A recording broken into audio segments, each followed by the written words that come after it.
Dalawa pang barko ng Chinese Coast Guard ang namataan sa layong 34 nautical miles ng Pangasinan kahapon January 2. Gamit ang Dark Vessel Detection Program, nadiskubre ng Philippine Coast Guard ang presensya ng mga barko ng China. Agad namang nagpadala ang pamunuan ng PCG ng air asset sa lugar para ito ay kumpirmahin. Bandang alas 9 ng umaga, nakumpirma ang iligal na presensya sa lugar ng dalawang Chinese Coast Guard vessel na may bow number 3301 at 3104. Nagsagawa ng radio challenge ang PCG sa mga barko ng China upang questionin ang kanilang pananatili sa lugar, subalit hindi sila sumagot. Ipinadala na rin sa Bulinaw, Pangasinan ng BRP Cabra o MRRB 4409 at BRP Bagakay o MRRB 4410 para itaboy ang mga barko ng China sa lugar.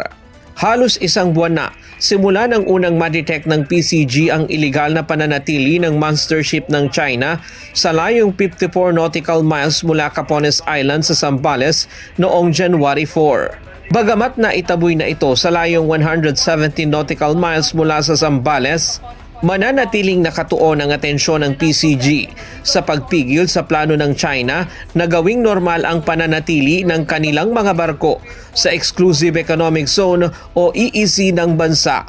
Ayon sa PCG, ang patuloy na iligal na presensya ng mga barko ng China at patuloy na pagtanggi na kilalanin ang arbitral award na pumabor sa Pilipinas ay hayagang paglabag ng People's Republic of China sa international law.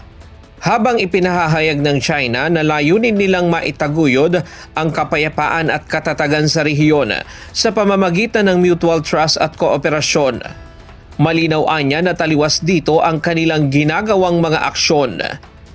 Ryan Lacanlale, UNTV News and Rescue.